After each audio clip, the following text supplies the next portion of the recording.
MP yes obekọ court wokọ court no ba yenti bibia mrahye bedwa obi ameka bibia nkyere Minister of Foreign Affairs obi anka bibia nkyere yen yenti se parliament kura KLM for no ne Dutch embassy ni say edi enti na ye nipa transit yakọ na mo che no de na ma America fo akọ obi anka bibia nkyere asem yenye sort of worry. Manever I say ma PENDREAM TV there osia dem yopo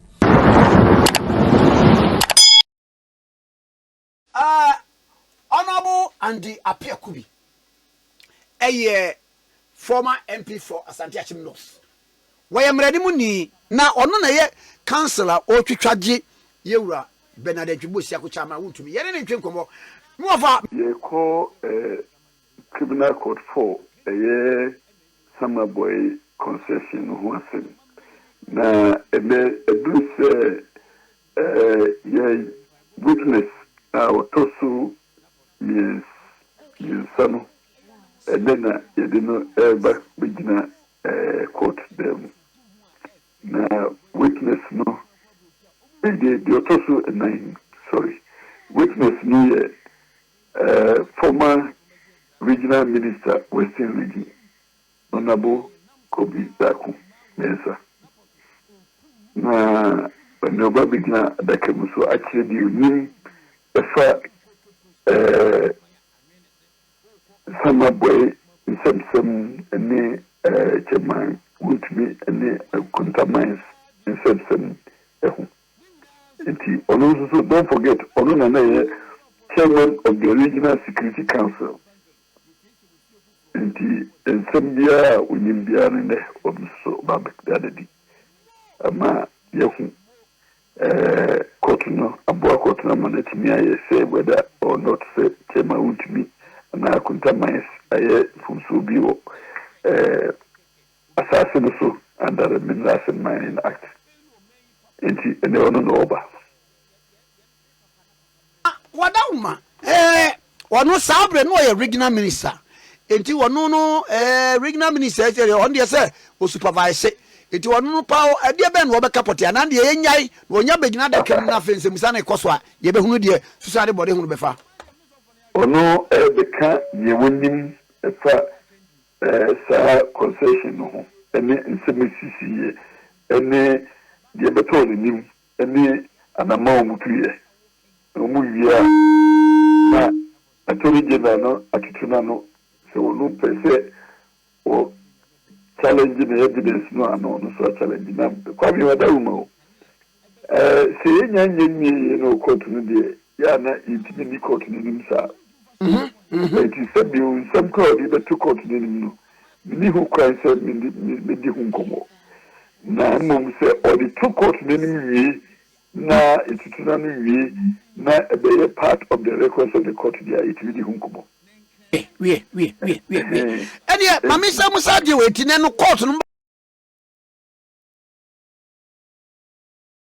2 o'clock no mienu 2 o'clock to 4 o'clock no na court no eyejuma oyejuma na papa mama musa mo ye se mo be fra dance for mienu ana me yensa aka mienu aka we no na e be pem se ye ka say mo nsa aka ma dance for mienu no a oka former Western Regional Minister no that's for no ya di baku and beka former Western Regional Minister no and no nyame aduma ma ono so de na de same na aba enti nyame aduma ya de beka ko file enti wi Western Regional former Western Regional Minister no na edu ono so no so aba be de na ono ya ono de oye nipa dia o Tikronumua or Tikronumua when you Kronum we are very careful in picking out our witnesses.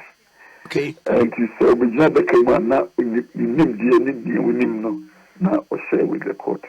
Yes, I was now for hostile witness. Yeah, what be do? Or no, anyone say no, they ban or come me the good cat also now the DISASSOCIATES. And no see a technique be able to say they are a proper witness, they are a proper witness. Until hostile witness there say when the number be now box man once or be an one with me. Miwa onye meja wa ma wakọ na wako di dwuma no mo ba de bia ebedi nkomo na ayi mame musa oyine kwa mfrimpon de yi na no yete so obekọ koto eye wa wonu yakuma MP yeso obekọ koto wakọ koto no ba ye nti bibia mrahye bedwa obi ameka bibia nkyere Minister of Foreign Affairs obi anka bibia nkyere yen yente se parliament kura KLM fo no ne eye Dutch embassy ni say edi enti na ye nipa eye transit yakọ na mo che no di na ma America fo akọ obi anka bibia nkyere asem ye source of worry. A source of worry to everybody because at all times the nipa bia no how misa na all rights as I say it me invoke to his defense. Enti sabe minimie pa se ebia na me ya ndoma ma enya lawyer for befika dino sa kurumso na ewom se bia by the Saturn so by mani kwanso so sabe ya kase we need for intino the right to defense near the nyina so aminim se the team yenya lawyer for befika dino too early in the day to make any determination, but Saturday I can say Bibia Master with the folk and Biaso, and he became now defense no baby, Jumadia Buana near whom near court no determination. And don't forget him said application now or court no for extradition. Extradition no America by Holland by say in Cabitumia, Fanum Rano Mijam Renimu America. And a Saman Casani, when he be an edition on the would do America one the Camosim. Sabri, say America for one, Holland for a tradition treaty or more, a Hunkwanya, more say, Umbiti, Nipa, Umusham America, free Holland or a co American. And when the court no, as it's already determination, whether or not a tradition treaty no more, extended to third parties, and so any another matter. And any minister lawyer for no, and the bay who never say, the name Omo Casaibia, and Cadimeti and died to Morgan, say, almost said in the extradition treaty no, between America and Holland, no, whether it extends to third parties. Now, if not there. Now, grounds of objection. Honorable KJ, I am running CEO Emma Nape, Deputy Blue Communications Officer, NDC, Eddie Enono. Now, Yanino entry and conway. Now, honorable, now, NDC about Amuba ye. And for the teacher MPP for to say more. Na no crowd ya wa munipa koka wase posi na we sa no so ni woma so ni baby a mako school wa mo so ba bam public officer be chere na ni lawyer afo akwakora be kan say na we de nenye police ni no threaten no nti o mbe che no na o kan kire ni yonko MPP ni boyo say na o keka wo fom to o mo ba bam mo be chere no and we are no future. Akwalai, one of us had the Mahama Aminat. Eti ti Kumauzongu. Then wakwa de mwakwa chironko man Canada. Kakwale Grantica, much no wouldn't be do but Masian can say, hey, warning, we are quada he. I saw baby because up a long how. Nankabaman warning Wakwatani baby.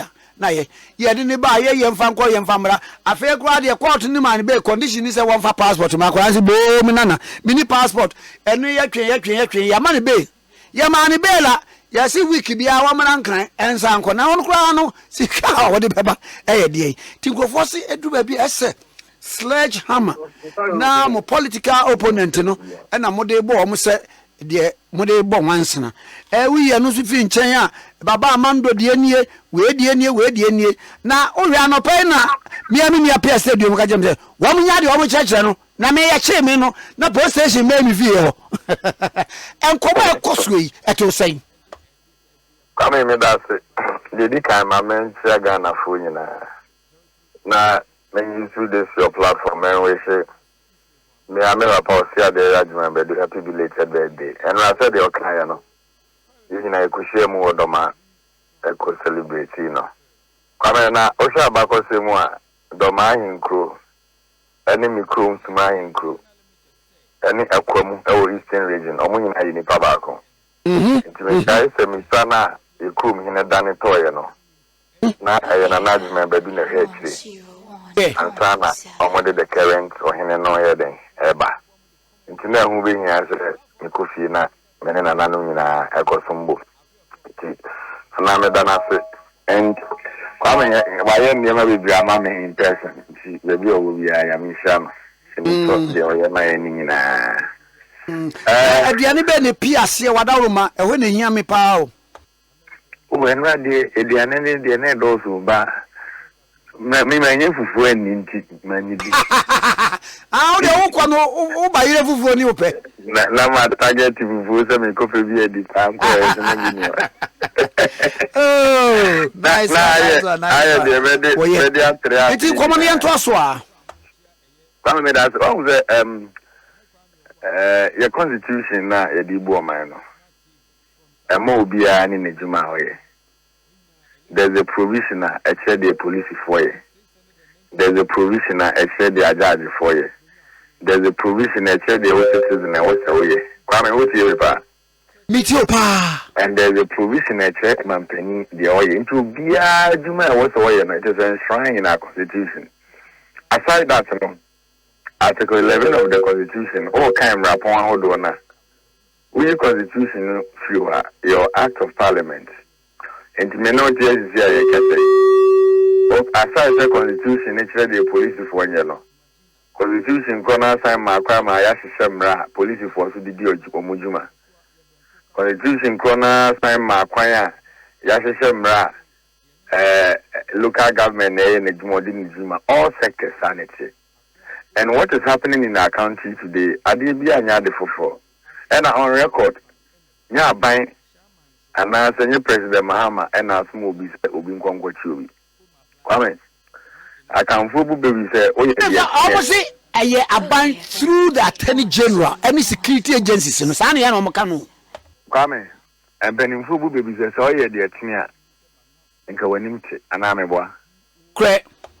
Sanity, Nipakua Hodo and a Casa Ukuma. And say, arrest Biba.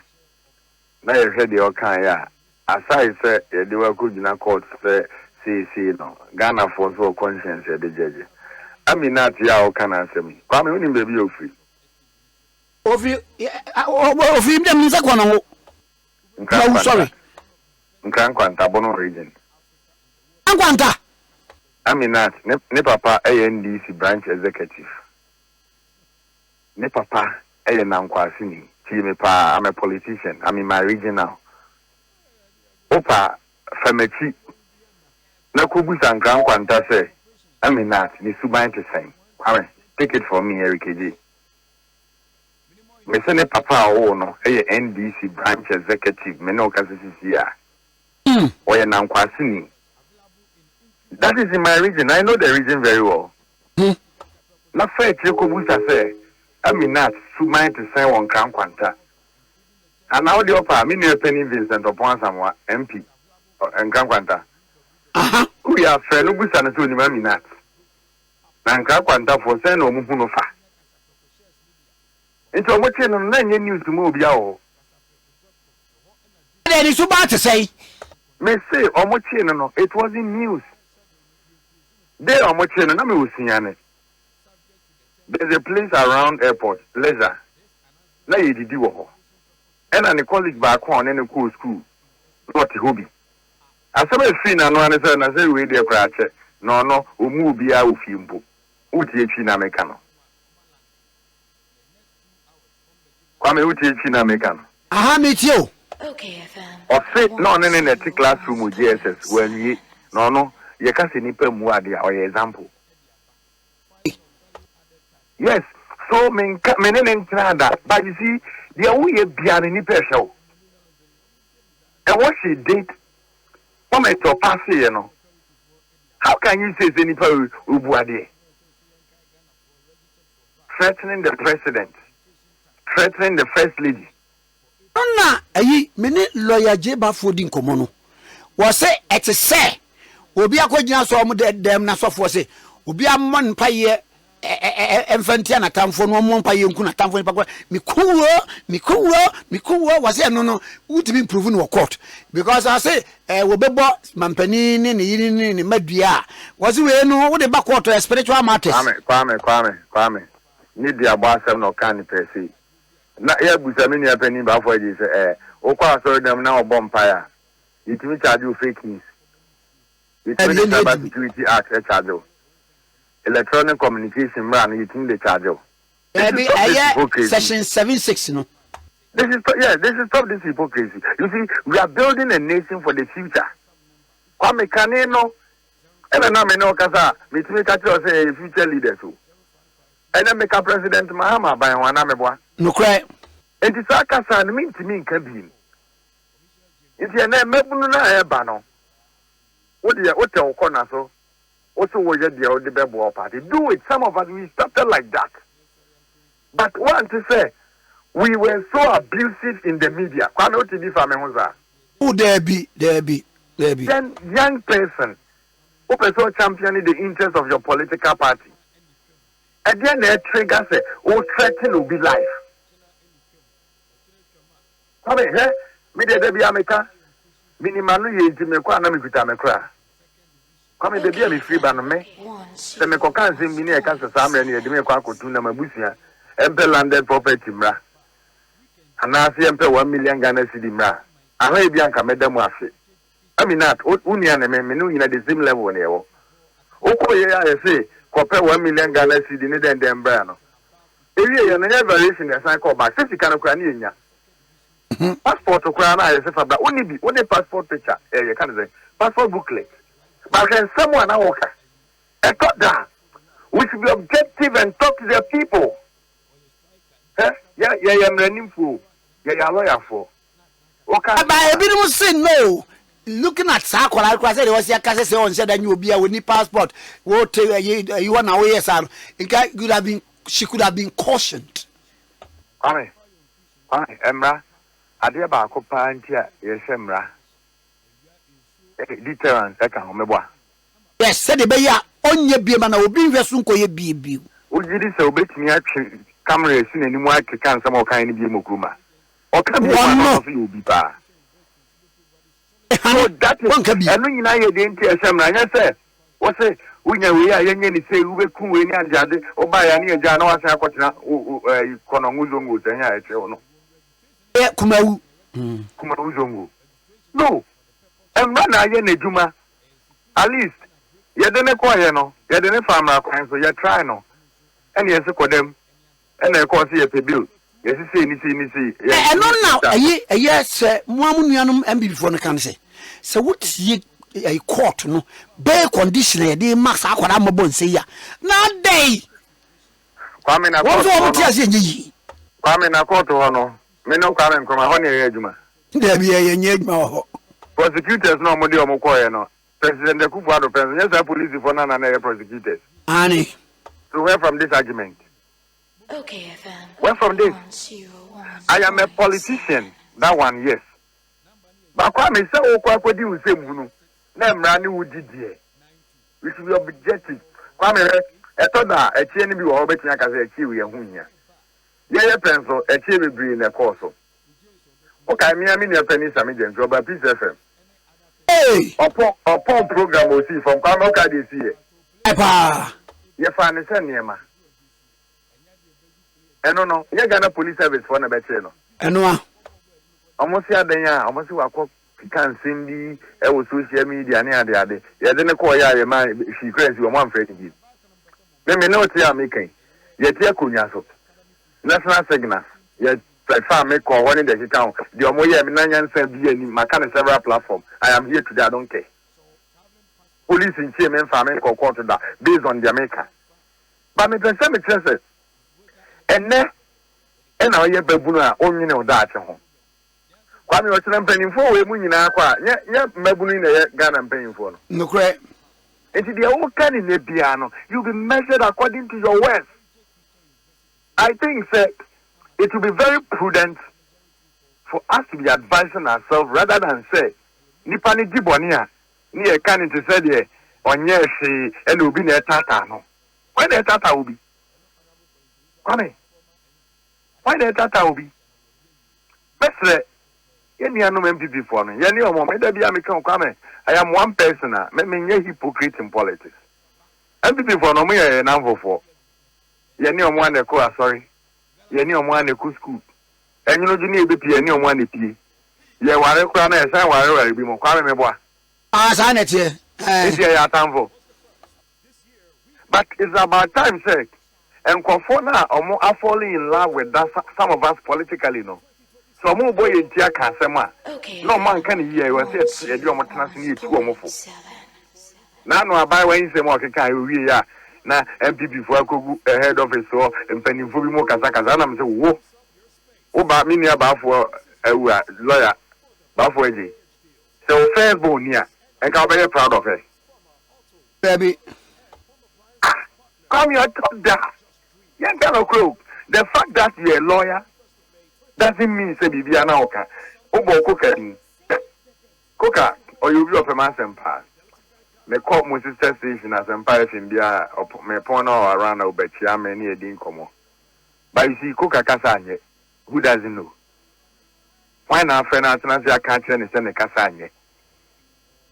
Come and let me review this on this platform this morning. Baby, I mean, a penny John Kuma will be a yamin funny. Hey! I mean, winning baby. As long as I am saying. John, not me name that. There was a day, and I'm a class empire FM. Into my point, you know, and a number be fair me 2 times. And I'm a return a corner. Returning a John Kuma. That time, no, chief executive. Baby, I'm a CEO, CIO. Nay. Now, before then, no one is what to be quansome. Near back chin or studio to be resinous or so. It was no papa, ni papa 15 to 20 because that's our general one. Later, a honorable Nade was a Kwame Pen, you know. Kwame, what I mean, babe. And see, not an affair, I'm afraid back there on one. No, so many only a penny and see my senior. I'm a Tawasham. Into me, Jonama will be who is in Yane. Now, him say, because school is in Yane, make all rapid. I'm so sad. No, wow, was in Yane, make all rapid.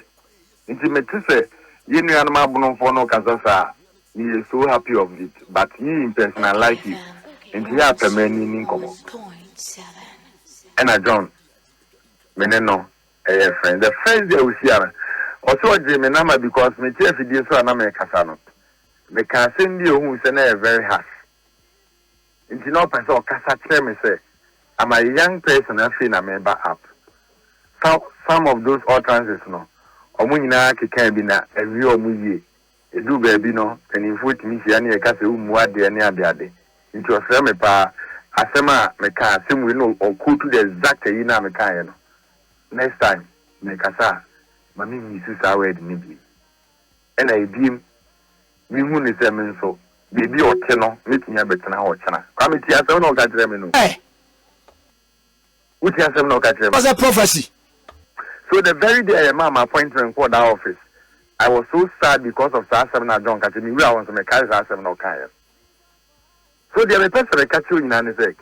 Not many need political party back home, but also per massam. And some now make kind that day in the near home, but frame as in the Akitua. So no, I can't be a chance, but they do baby no. On one kind of problem with him into frame me can't answer Nubia. I should be measured. Kwame and ne, any anum get where on one start your marching phone and see almost so moody at them. Only that's it needs me from Uncle say, yeah, more this humble advice. Because all the job one thing, as you send a chimane Casafana, after what's in the Kutupa and Anabua. Annie. And that is it, because you will see, we are born in our papa by you, square. And no one see answer. But so why are born in no? Oh, papa mo, oh, Faso Baboa, no, so papa will for Saturday or the other coming back. Na Aquadano cost say you, Mono. Into your best, the air consul, yes, a cuckoo, Jaya. Kika Sube Jai. It's media no MPP for communicators. No, Biani Acheno. Oko boy, what is that? Oko boy, so I come home. Debbie. No, for Communaco, what is it? Your father's a come home. Miracle. What is it? You see, Obia, oh, Kasa. At times, the message. And Nano Amete, a cosi, send me the cook a lawyer, can say police, no crown or boy, no, your police officers in an order, MPP need you for any police. What's that? Oh, lawyer, we are very intelligent. Social media, I say, I say, me, okay, lawyer, defense there. And I'll carry and was it. I'll say, I buy a son. Obehu di ombeom. Na MPP ni na also okache MPP ni za ban sesa. Can you imagine? Can you imagine? It means the world himself some now kai any nye. Into go do defense proud they court. It's your best room. Me ye MPP ni me nya some paso. Unim se me ya me ni na ye kwa me bafo. Apa ye say kwa me kokotum. Ojidi se na manager na. No. But many capacity di na make me act upon. It's your best room. More money is Obi can Obi and Obi to be as yes sanity. The law is the law, and the law will still be the law. But I think we all have to be measured in all our dealings. Now, no, make us simply one sister say, your politics now, you know. Ubiani nidi. In this opinion, be a chukwa na udi. Na udi a can sing be a toda. Ukotrefi ameza wona buta say won so duru say dey sa pani na du na why na dey na kon besi ho ama say dey na wo ye no if you doing the right thing for the penny na positive but so obegbo penny binti say ukosoyo image kuni baby aya medi obesi dey minia o da na wa dey ho twice because at the end of the day coming someone into there to din anamebo no correct na no I call Trasaco, Church of Pentecost. Now, Apostle Eric Yameche APC, Chief Lord Debra birthday, no. Aye. The Papa will preach about name, eating. Kwame, Papa, can't seem your say. As I see so by, you won't go fully by a mamma to him. Kwame, me coming from a mamma to know. Aye. Kwame, the two eating. Your book coming from a deep pet. Ubiaka independence, me what? Aye. Me free. Let me free US. Pan-Africanism. And I may transit war. I think Phoenix or something. And I you Brunio or hear me din them say read African issues. Kwame Nkrumah. Are you related to the person? I'm to yes, he's my uncle. No. Oh, qualified. With the American. Because a din there only apa. Ye we din nso bi wo ha. Ye mpese ati wo ya brabo Kwame te se wa babo no. Na obebo na nachini din. Muka na nachini. Hey, sa okotwa akola biti no.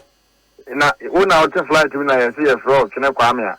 Ye bi so se o fa na nachini an ka we ka den. Be minim no kra. Very good. So that shows that whatever you are doing no. If you say one kiasi ya kra na, udin will be accountable in your family and even in your state. Intimate is here. Obo we can dia obi awo adwena ho ye den e de fa me ho. But there was also the greater proportion of the people no e can be pa den e de fa ho. Enye so obo esime si dey say omu ade obo ni dey say one dey say no tie obo ni dey Kwame empaso ni so. Enti mesre ye nua no ma omo go into those challenges ni nyina no. Yes, a good name is better than riches. And aside everything, after politics, we have life to continue. Be proud of sort of be uni or no. You can't say we can do banana. Kwame Nkrumah, but who and anybody because now me ne Kwame ya yonko ye juma ba ko ye din sa wo so. But you can't say we can do banana Kwame papa na ne papa udi me papa bone no ni pani. Kwame nyesa na wo say okay. Ye be sromo obi antanyo obia ye nipa ba ko. Mommy enti ehofo. Mommy enhie kasa yi. Kane no na na running no so cyber security for me. Kwame so fine offer act no na komu pa. Obeye measured. you cross the many Electronic Communications Act 2008 775. Let's just say no crown section 74 75 76. And near my one we are rough as a person 74, a person who knowingly gives false or misleading information to the authority commits an offense and is liable on summary conviction to a fine not more than 1,000 penalty units or to a term of imprisonment not more than 3 years or both. And we are section 74 no, of the Electronic Communications Act. Kwame, and maybe a chairman and I can not have very new. Yes. What I say? But then, yes, criminal liability law, you're repealing no. Into every offense is bailable. Yes, I'm a lawyer. I buy it. I buy into it. I know it's true. But you want do about you repealing law no. I'm running that and also what would you born a better was. Act, Criminal Offences Act 1960 Act 29 no, section 207 208 no. We are law for the house. Yes, all the laws, those laws are there. In the what they want to say. Yes, every offense is bailable. Into the may was a mammy baila. You do court to another catch the judge and say every offense is bailable. Because the law is a bosom of the judge. And you need discretion, the powers, and obey exercise over you. And I'm a boy. I think where it has gotten to, I was here to your home for. Now you can't say, you say, Massa, when said you're quiet, don't do it. But Kwame, I bet you are to move. But in penny for a baho. About the edge and to seeing you. But first question I want to boost out is a chill to Mr. Kodidim and Penny and walk out and see him on any reno.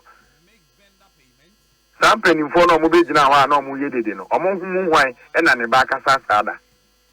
Ebio Kwame, which is Chinamakan. Yes, pa. Some penny for now, yet she will cost a waka set you beer. Or more big now and yet chanting a party for any other comment to a social media. Wine and an Ibaka Sasada. A woman Casasa because they are court set. Because the papa thing will feel say, oh, show me the Biami woman. Now, coffee, see the bar, it be coming. You were there, Unisana, me was Sunya Penquasi. Until you were some medium for papa, meaning at the Gemfi. Now, at the Gemfi, SG, Chesa, what in any crowd, I ask him.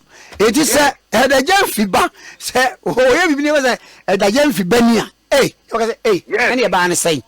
No, Okano. It is coming, baby, I do know. I put two, and your patapasi be a opposition, you know, yet and call for, yes, a baby, Musi, Massa, and Rani and Susan and Racroni DND, you know, DMPP. Some Racroni Digana Fuina. And this all sad, the Chinako cancer near Chiwa. Men Cato MPP into me at all, Ganam Ran Wabuso. Not young Fabian your foot too, and my own.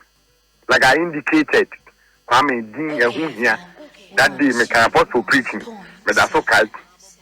And I may know because I cite another example. Yet, no politicians now you be good on Mumu wine and the back as a sada.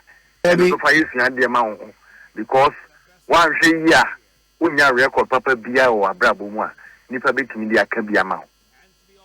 Mamma was not saying Pam for my way. That's the money. Miss Sarah, she mess one answer one fear. You know what to Kusia, my wife, me pam creative for.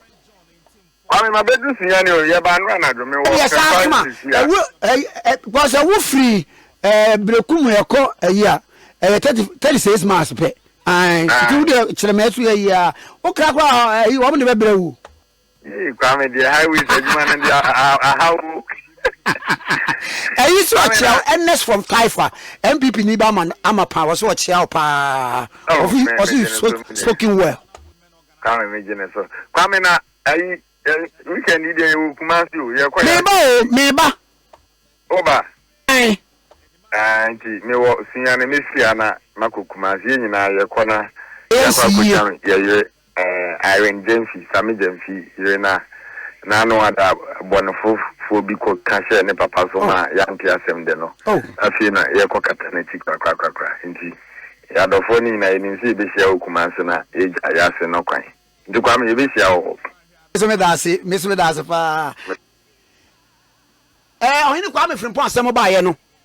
Honorable Dafiamako, majority chief whip be can say, oh, we no cry an extradition request no cry about last April. What can we no answer wa asamba ko mi bisa ne say see a flag obi sa flight a war for no yet is Honorable Kwame Frimpong kofro KLM no it KLM for no na wa munim enyambia in other jurisdiction no an agency like FBI bet me about KLM for pa through the Dutch government say I will be fra mude mumfa ntram na munya boko woduru ha mumfa nyina ho mayi ni yamra ne yemeche no eno ewo ho yeto so miensa se Dutch aban no any US for extradition treaty extend ko third party ana eno so ewo ho ano yeti se yede ni court ewo Netherlands mem yekoba ye no Minister of Foreign Affairs eme kan bibia nkyere ye eno so eye enum afei obia oye member of parliament na all two kwan sa na matese obi say na any private trip enyambia no baby a okono a ehọ ye transit no yetibe chi no by say bia nipa no nkofo am pese o chi no mo warrant say baby am bohunu bia mo nche no eno yetime chi no KLM fo no no omu si a flag no eno o man kan kire no ana opa won ka openso obeka afei enye onwanwa biem we your questions kakra me bi so America any Ghana na young conviction no name of he's being held up over accusation and this is a stopper on accusation there accusation in any case cannot and can never stand the test of extradition. It means standing the test of extradition. Into the Western KLM, any the Dutch government and the Skipo, any Amsterdam Bayani said, they have two options. One, Maminika and free the fact Udika can KLM for F1. One, KLM. He said last time on hear me interview, Medicano can say, Udu Airport Kotuka, now Kwako for KLM. Ubedika go through profiling.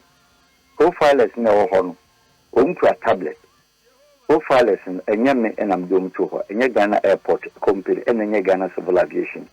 A security company there, KLM on a high woman, no more tablet. I connected Amsterdam. Or Skipo. The meeting as a flight in between. While the visa call, while you have visa free, or scanning of your passport, almost send the call Skipo. And before the flight in Krabituno, Bibi or no man.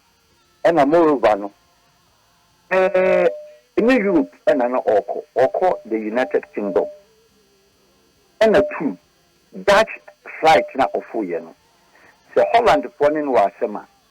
Holland is a member of the European Union Commission, and also the Central Europe Police, and Amsterdam, a Central European Investigation as airport, deportation in Marseille, Amsterdam.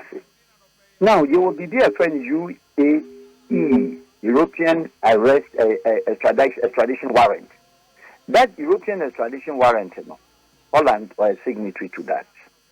Nipana over European Union, Nimono, and our territories of Europe, first point of destination, either transit or arrival. Or European citizen, I believe, Mr. Frimpong, means who Dutch passport and a German one. Into Unkwa Enibi. Enitino, European Union extradition warrant, Biano, none so. Now, kill them to me fan and fan flight, or call him UK.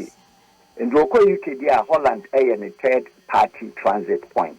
The first, Ghana review free, and the second one, Nankasa and final destination, which is UK. America for UK over 116 different types of extraditions. Our normal sign. It is a not panel, our issue. Now, American, you say FBI. FBI for AMPA, Omo Monitor, Omo Dinechi, ABC bench warrant. And think the best place I'm saying, in UK. The best place where I'm saying, West former for UK, Medinachi, I'll be if you are them hotel, them, Nanka, or my then, or my flag warranty when I ahono he is within Europe or within UK. Ahono within UK say meaning so you British citizen and also British resident permit. British resident permit there. Then UK authorities can now try to find a way only American for a extradition agreement and also extradition pact.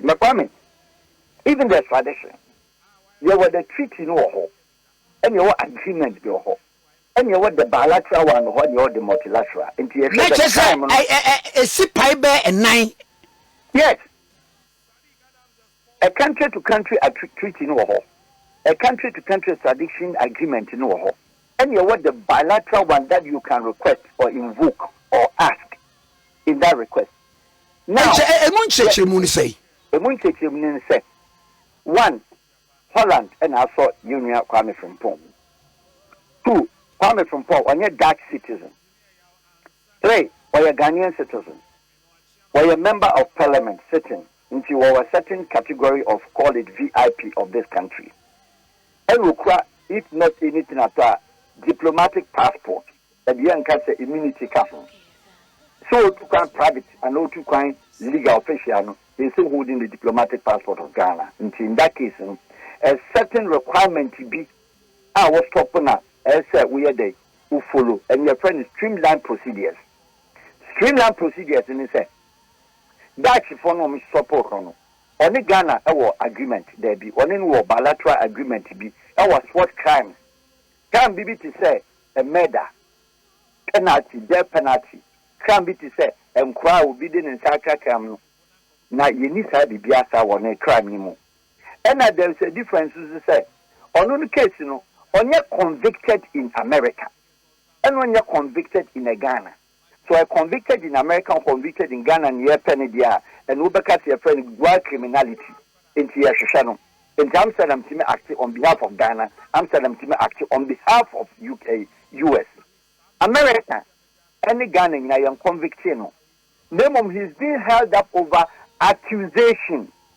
And if he has stopped on accusation, there accusation in any case cannot and can never stand the test of extradition. It means standing the test of extradition. Into the Western KLM, any the Dutch government and the Skipo, any Amsterdam Bayani say, they have 2 options. 1, deport back to Ghana. We deport to America because your American passport you can run to America. And not deporting a country of departure Ghana as or the back. So one person will be deported now, expulsion, almost peleno. You find back to Ghana. In be for near day. So their question and part. Your friend local enforcement warrant. FBI in this regard, when you're Dutch police, when you're European police, and when you're a member of European Union. And a crime, also a crime. What can say a international court of justice, and I say international criminal court, and in your Interpol warrant, and under dinosaur. It is the only thing by and say, more deportuna, be a fund better flight in the moon. You knew war agreement, and your agreement no more MOU, Kruma, and the go better flight in the so. Now Holland they deporting some parts, what the way the animal needs our problem, no, which we near Bonnie has say. And then you do Kogana, Dinachi. Omduku to carry to airport and anchor my day. O much not any general room, no, my said, Omiano. I kill them. Any the Dutch government and the Skipo, any Amsterdam Bayani said, Yamawum, they have 2 options. 1, deport back to Ghana. We deport to America because your American passport you can run to America. And not deporting a country of departure Ghana as or the back. So one person will be deported now, expulsion, almost peleno. You find him back to Ghana. In be for near day. So their question and part. Your friend local enforcement warrant. FBI in this regard, when you're Dutch police, when you're European police, and when you're a member of European Union. And a crime also a crime. What can you say a international court of justice, and I say international criminal court, and in your Interpol warrant and under dinosaur. It is the only thing by and say, more deportuna, be a fund better flight in the moon. You knew war agreement, and your agreement no more MOU, Kruma, and the go better flight in the so. Now Holland they deporting some parts, what the way, yɛne ni saa problem no usu ni abɔne wɔ ha sei enti ne yɛde okɔ Ghana di n'akyi do kotoka to airport ananka wo ma yɛdai wo ma che na attorney general no ma sɛ de wo yɛ no anaso sister na ka wo di na free akɔ America no wo di na free akɔ because in that case Holland best practice what diplomatically called a surrender you onye yɛbɔne mo so a man fa crime bi a ma sɛ ya convicting wo dwane mo the accusation eba dia ye pamcho ya man ya mfa ne mamo ene ya mfa no ma UK4 because UK4 for request my enti ye surrender no to Ghana near the na for transit near na to departure gate ebia for moment na say mo mfa handcuff room tan je be ma mkwa jurisdiction mo mfa ntra KLM wo say ya won your flight race we didn't do Ghana no more process call KLM wie na djuma and na say KLM so ke Mr. Kwamfempon u case bi abeto ha ye nu ni asem wa ha Unya bani wa hanti ni flight afaw no ye deport no ma deport no na American fa ba gin wa ha anas say other way run say yes tradition wontimi nisu na kwa me say we extradite obi a the gravity of the law country na de ne kono eno law so ho ena wo deport obi a eno law so ho ena wo surrender obi a no law so ho intenam sa nyema we bi tintino ayem bra be da wiase in a lot of countries say ono de ne citizen which are on a crime anymore. And there is a difference to say on case on you're convicted in America and when you're convicted in Ghana. So I convicted in America, convicted in Ghana and you're penny there and Ubaka your friend wild criminality into your channel. And I'm saying I'm acting on behalf of Ghana, I'm saying I'm acting on behalf of UK, US. And now to say America because in that case, Holland best practice what diplomatically called a surrender. You only a bonnet. Most of all, man, fat can be a master, you're convicting Wojani. More the accusation about the Pamacho. Young man, young fan mammo, and young fan UK4 because UK4 for request in my. And surrender to Ghana. Near the Nafa transit, near Nako to departure gate. Ebia for moment, Nancy. One for handcuff room, and your Bamam quiet jurisdiction. One for KLM will say I won your flight race. We didn't do Ghana no more process to call KLM wie na djuma and na say KLM so ke Mr. Kwamfempon u case bi abeto ha ye nu ni asem wa ha onya bone wa ha ntini flight afaw no ye deport no ma deport no na American fa ba gin wa ha and na say other way run say yes tradition wontimi nisu na kwa me say we extradite obi a the gravity of the law country na de ne kono and no law so ho and na we deport obi a and no law so ho and na we surrender obi a no law so ho intenam sa nyema we bi tintino ayem bra be da wiase in a lot of countries say ono de ne citizen which are that for na so ka ho bi or extraditing on certain a lot of things Russia de ne citizen any BBI extraditing China or extraditing Ecuador or extraditing a lot of countries in the world Saudi Arabia in citizen odi boni say extraditing including the almighty Germany, including almighty France, including the Dutch government said, say nipa kwa Ghana no kukum nipa no dwan ko Germany. Even the death penalty, they will never extradite their passenger, their national. Into Mr. Frempong, the Ebony say, na me no me last time here interview, na me pay to say, Omo Koko said the Okwam no pan 48 hours, ya didn't Koko. Yes. Ya didn't quay say yantish. Why I yantish no excess? European lawyer Bia Mr. Frempong now said Ghana Afadia Manono. Obe challenge the purpose, obe challenge the acceptance, obe challenge how a Dutch government or a third party, a transit passenger holding the diplomatic status of a certain country or holding a status of a member of parliament or what valid address from the country, how they will mediate and they will be able to expel, deport, or extradite him to America or to a local enforcement agency called the FBI. And that is where the concern is said. As long as you create diplomatic passport, the streamlined procedure must be taking place from nowhere than the Dutch embassy of Ghana in Holland. Alaji boy hakakra. Ghana nomne before the FBI ye say rim. FBI no wa mo asio moto on their own volition. Ebetumi akase oh your case be say ni ye kwa chi obi without recourse to court warrant. No say. We are the bench warrant. Mr. Dafiama for the name of court. bench warrant from FBI is not an international bench warrant. A bench warrant a only American District Court of New York, District Court of Brooklyn, Queens, and airport JFK. And it is FBI crab Ghana and Robert Chubia. Amen. Omu Obakin no didn't do JFK. American crowd will feel or then buy no. On Timmy finding Muraku. Busa Obia, lawyer Bia, or immigration, or whoever in America, and Amuso Bia say Obia Yachineda. Ah, Sabi Yadenako, America didn't free alcohol.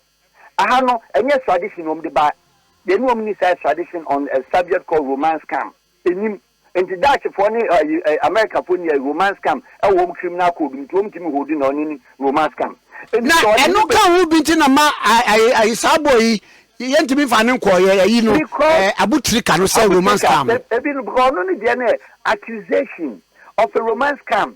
Ghana your criminal code on ye romance scam ewu America for na introduce you and no man invoke into a bar attorney general officer or say why ye request for not extradition the attorney general on correcting the files. Not foreign ministry, your treaties now, your extradition treaties, no agency, no ministry has it done. His Excellency, Honorable Kuya to office. Foreign affairs should be able to tell Ghana and bring to Ghana Parliament. And I'm cases now urban. You all the extradition treaties in any country be our. You all the protocols in any country be our. You would their request on MOU. You would their standard bilateral extradition pact. Bilateral, multilateral extradition pact. Any countries be any visa maybe be. And you know, so many we are airport one, JFK airport one, Kwana, FBI to Aduabano. So I'm from the next sitting in the society you could do an adjo. An American court upon no one started an opanaya. Only keeping Nipan within the airport day.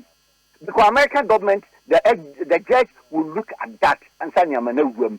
Into a denoco court, I said, FBI for now, Monsieur Mabachino, a seek a request. And FBI Chubia, so Mupompo without visa, only to me for an uncle. And FBI betche, Kwame Nkrumah Sewa. Yes, say the make America. Wa minus so bambo my foresee and flamenco. Just and one give us a mammy. Pacho, Kwame, 1,000 times, no matter how the gravity of the crime, no. Only to me found time flight to go be challenging the law in America. So you brought him in illegally. And only the case or reference and it said Maduro Yacochino Venezuela. Venezuela standard law while extraditing a citizen. And if Venezuela didn't extradite Maduro, a American Yacochi Maduro. Okochi Maduro no a certain president you want to find a passport and give visa baby and told me the nearby into illegal New York. Well, because they okay. Nana trains be an answer, one cherry woman. One would one could give visa, my one was South Africa, and one would go US. Exactly, yes, I beg Judge dear Robert Nassau. And to remember that deal, I threw other informer and over system what trouble near the American visa number. In that case, you have not entered United States illegal. But then in that case, in what America, dear, and I had what room there, they accuse you. And as you are convicted, and now you are convicted. In this case, you are convicted, you are accused. And tell me, do you court? Now, you need you rolling back, you know. Or no, and you indict, you know, and you are convicted, you know, and a accusation, and a Dutch near associated bilateral, multilateral, on over accusation, and a crime of your friends, a romance scam, no Kamasam, Dutch, any young, and a Ghana, Kwani American. Sir, you know, your request. And the request is about Attorney General Department to Dutch for the Soma vacancy and to follow the Dutch law now, or the Dutch law of extradition, Mr. Kwame for go with him. And look how we be Nama as a Diana Dean. Kwame, and Ghana enforce the Dutch government. So much as any American follow protocols of MOU, our romance camp, and Attorney General Pano, someone signing America for Timmy. And here, no, I am paying for one sign. Yama US visa when we are for. And they are not afraid you could no assign it. And Sanity also so this even the money on normal. And this for that signing, near no agreement in India. The SCA said, you are holding a member of parliament. They create constitutional problems, a bit create constitutional challenges, a bit create costs for the your friends and election and a whole lot. And today, so many said, Mon friend that for no review. Nyan people review yanu agreement. Yanu mo third party agreement of a crime unjustified. Yanu mo third agreement of a crime a suspicion and answer accusation. Yanu mo bibi sa so mtimi extradite ye citizen e de no ko and deport no e de no ko third party. No. Entini nyina ne say that government any KLM no omo fa nmra e be a form for request no. Kwame a hono na the main reason na uka so okokot no ye beti bibi na silent. Enti assembly said again na Ghana ye ho asuade. We have to learn as a country. We have to know our extradition treaties. We have to know our bilateral, multilateral extradition, deportation, expulsion treaties in any other countries. Sankopane sa near treaty subject in the set on one and cross on swan. That is okay. No mum ebedaho amame no bia because non-extradition countries in the world, Holland will listen who said, me citizen bia no kokum obi or Ghana. No janinya kwa bidu Amsterdam then Bama Ghana da. Look at that. Germany ayebi, France ayebi, China ayebi, Russia ayebi, Ecuador ayebi, Saudi Arabia, Emirates, womu kwa na debi ompa chichire no. Emirates wonso on fan citizen komo bia. Enti ko ba ni send your citizen there. Wafu obi pay. Now your customer, now your client, now your passenger. Now we twem, one man afu play now do ho wi a. Se na FBI for our requesting the Amsterdam Schiphol Airport and the dada. It means that documents had already been facilitated. Kwame, in this regard, holding him and now paying the FBI, a local enforcement agent, all by seeking the international law, all by go the requirements of the international law, because that's one country, human rights will lead the whole Europe. Until you must be able to convince the Dutch court, the FBI and Pamedene court. Last time in my case scenario, Switzerland was extraditing the citizen on any crime of the world, unless or surrender. In that case, so who's a legal procedure, and the case exceed 1 year sentence, and Robert surrender. Now, Omakasom Koche said blatter. We need to tell him this year. This is for credit catch FBI for the den at Dimba. How much FBI for the den at Dimba? Or if you want to say blatter case. Yeah, me kai pa. Some Ramu constitute for office through agencies. Some Kwakoche said blatter because no match the Caribbean representative of the FIBA, our America, but no American passport, no a Grenada citizen. But said blatter on question no. Since the first effect, Monfa one, the name extradition treaty, Emra, Ebiniho. 2, Monfa, the name bilateral treaty on arrest warrant, Emra, Ebiniho. Multilateral Sudiana Ebini. ICC never can derby. ICJ never can derby. Interpol request derby. Him for what's a local enforcement agency. Yes, you will do her. And the local enforcement agency is CID. Yansha said, ne, Ghana CID. Madam, no, now, we see at the Ghana form a baby deal someone near Johnny, across other countries. Ghana CID, in fact, warrant, bench warrant, Yajin, court, one fan course or court you America. The better national. You bet you would see the coronation because only in their treaty. You say, Kwame, international diplomacy, and you'll be a feeling, and you'll be emotions, and then you'll be a thinking, and you'll be a wisdom, then you'll be a knowledge. It is a standard practice at Daho. And the Papani Diana Abedaholo. Some of us are speaking not because we want to talk. We are speaking because we are not following the procedures. We are speaking because we are Ghanaian, we are Ghanaian. Yen Timin now, now you're VIP, and now ordinary citizens po, Obibesisino, Yanyanesa. Nancy Akwame reference case. South Africa for take Ghana for. Oma Penini, and then a bank who said no, I take here. Me kwako family mind ni paba. How much more? In this Soviet treaty or member of parliament, the bit material speaker, the bit material majority speaker, a bit material any of the members. And he am protecting you who said, what is the case?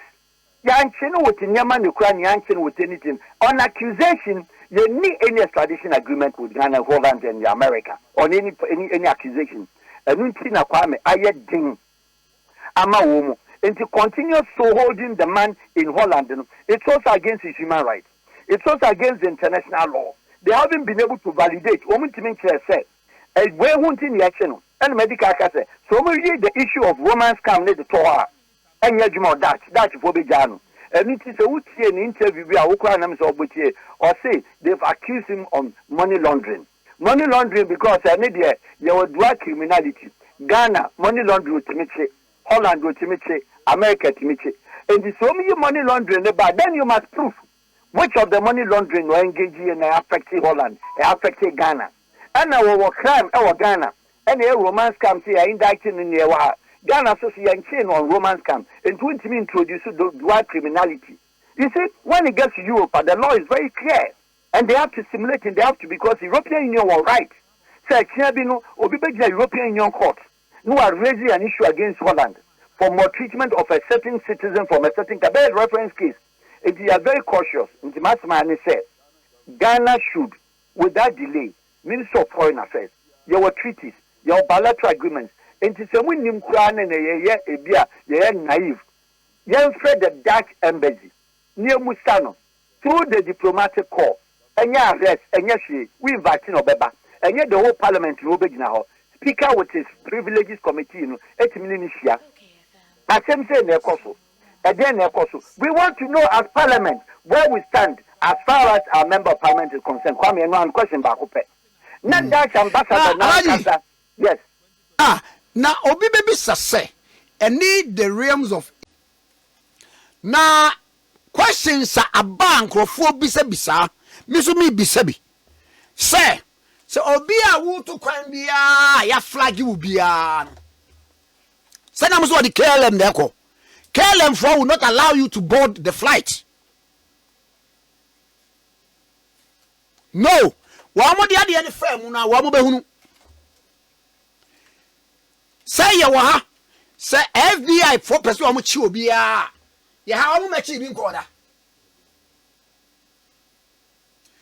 Question ba ku bia mu a esawe wi aso ne say Ghana yani Holland, Netherlands for any extradition treaty bia. Wamu to one so wamu no obi any extradition treaty. Me nkyere mu mra twi say obi ayebone a etia bia Holland for mra. Na Holland for atonkra ba say ye ne mo wa pam say so obi ye Ghana ni no ye yembone a yetimi be chi ni free ha e ne ko Holland kodinasem. The person extradition treaty no the person make nyina no. Ye ni wo mo ni bi. Ena oyini kwa me frimpon ye ne final destination no oko UK. Ye ni UK for wasa. Enti ede ne ba ya. Omo antwa ya manan kodu UK ho. Na emu ye nche no. Nipa bi busa se FBI.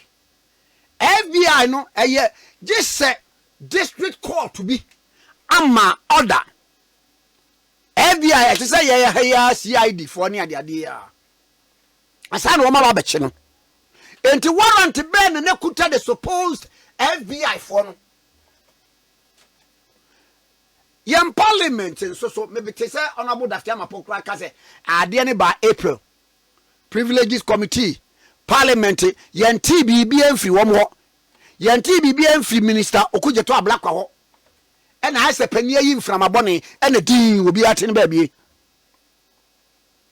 na anyambia wo ye member of parliament ye tena wa ma ye de we de next time ye speaker so ko ba bia enfu obi a ho omuto betimi achi no o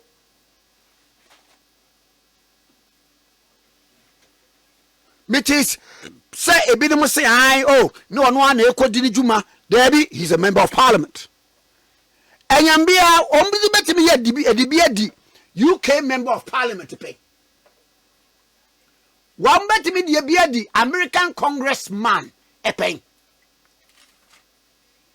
What to be the Biadino? And penning phone sorry.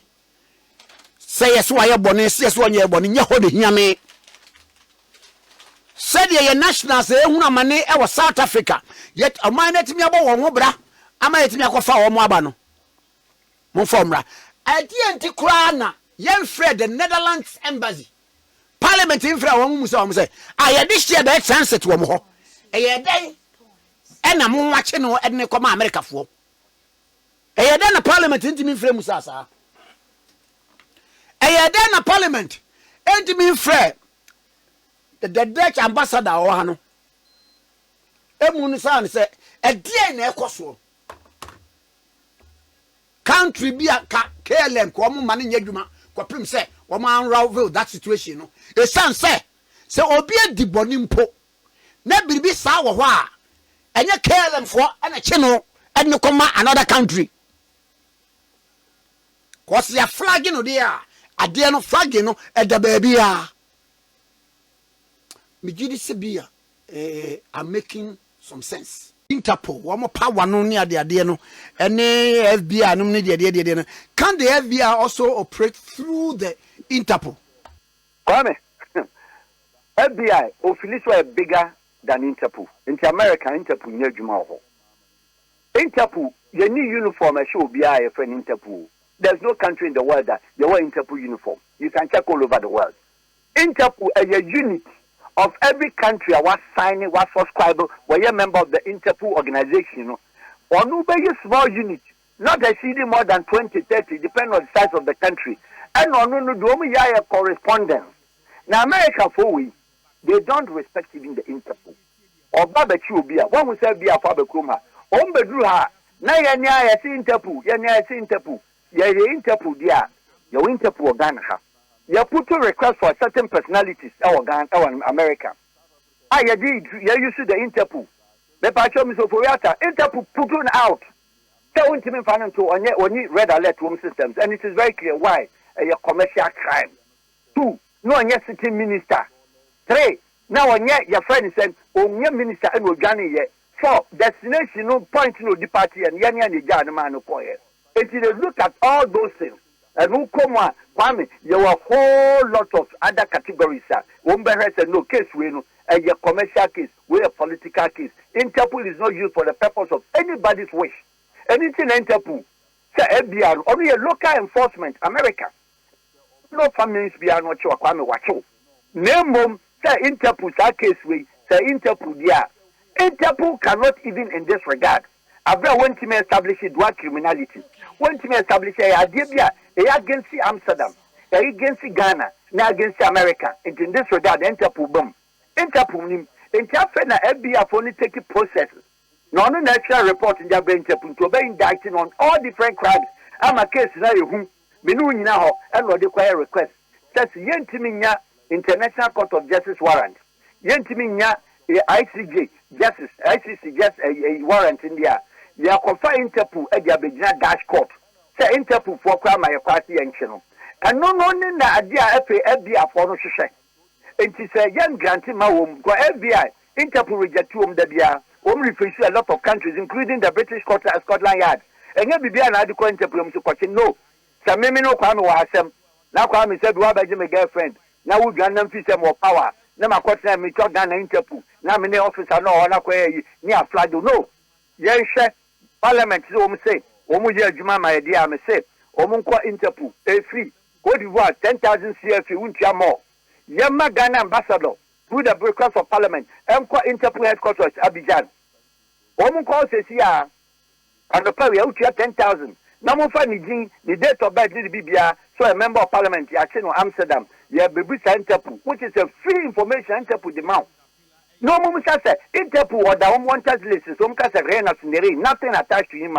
Your case never Interpol. Now then we are dealing with the local law enforcement of FBI against the Dutch police, against the Ghana. And today, what's the questions I'll be being I'll summarize for you, said Ghana, your dear Winshamo. And a Ghana Susuno, Yamaya Hukwine, Amasebi, and Kofo, 88 years, which needlessly shouldn't be the case because at this point in time, the Foreign Ministry, the Attorney General's office, the Parliament, and the Ghana mission in Holland, they have the authority and they have to come in. No one can hear law. Some of us want to know the reactions of the government and the reactions of the international law in such matters. And sanitize it, the system, any arrest, no. Accusation is not something that you think their slide will be. You can ask for surrender. You can ask for beer, your friend is just questioning. Because so we are extraditing and the sentence is different. And as a whole deportation and the sentence is different. And as a whole expellence and the sentence is different. Do we know all that? Into which of the laws? And you're dealing with the Kwame Frimpong case or Amsterdam. Which of the laws? Is he facing deportation or facing enforcement? And also facing wine. And what you deal with it? So extradition is not of the case. It doesn't come in. He can't face extradition over an accusation by America. No, it doesn't work out like that. Americans will not allow their citizens to be extradited. Oberkai, Michael George, musicians, American musicians, baby all over. Snoopy Dogg, Kwamuka case. Aye. Say, fuck you. Sorry. Even Japan for your majesty, so much. We with the America for you. Also a star. And excuse you. I am from so. American top artist. Why American top celebrity? They cannot allow U.S. embassy George Michael case in the 80s, in the 90s. How many over 31 American celebrities around the world that American farm woman that you so a celebrity. Now yet the end there, your tears say romance come your money before we free her. Not transit passenger. You must Holland, you must KLM. When European arrest warrant home they change no way. When European arrest warrant to be and can flight in going to me where flight risk to board. And after the infant you agree. My yana and some man there would ya my yana so yes ye na yen ready parliament no penny foreign ministry no ne aban so ebe dia fam bibia ne be sa ba nchen ne ne wadi nkomo na so far ansa na obekọ no mami musa US Iran US and to kon say yaduru say wa na ko Trump obeka bibi wa na yaduru say so de wani ya kira well international fight women a business rule. What you actually come out here to bury ya? A business coming. A business. I mean, a business. Share within the short time, 1, 3, 4, 5 weeks, America exercise from here. And don't forget the American Constitution. Aside from Mr. Trump, because the who called military operation, the U.S. Constitution does not allow you over 1 month. It's all you operation. When you operation, they are. Now it's our liberating invasion. Invasion will need because women when they need our invade Iran. So the president call and what they're going to invade. Now we declare war, any war, because we must go through the process. Until Trump says, we are operation. Kwame, we need to go for Kenya. We need companies say arms and ammunition to America over to United States government, American military, or your weapons. Kwame, to free wow. Mr. Trump will companies need to be weapons. Kwame, humanity. I mean, no, I say, well, company missing you are one to be ma America for Matter America, Apache helicopter, moving the song. The weapons, ICBM, Continental Barrister Moses in a private company, Virginia, Rose Perot, any Trump, Momodia.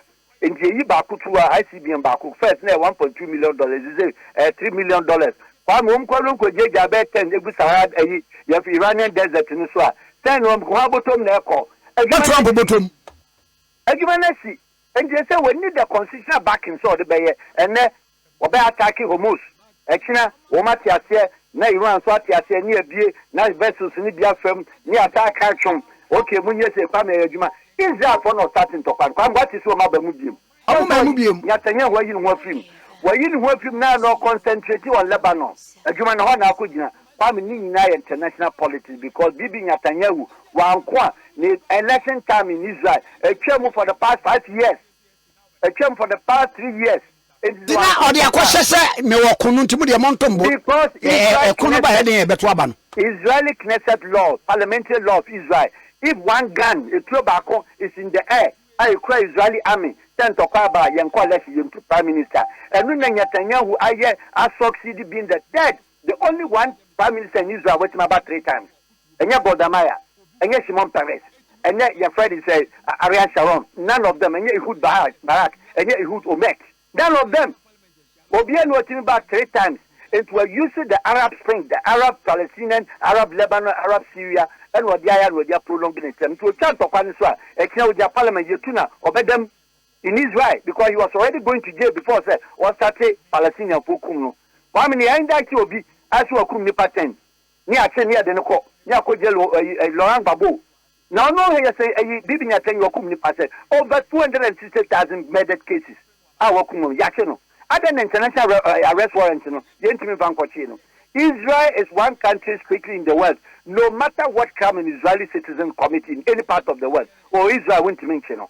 There is the international non-extradition pact a countries be assigning. Yeah, they are near assigning. And Attorney General, Mommy, I can you who dear, say a crime, as with me, dear, so that to come.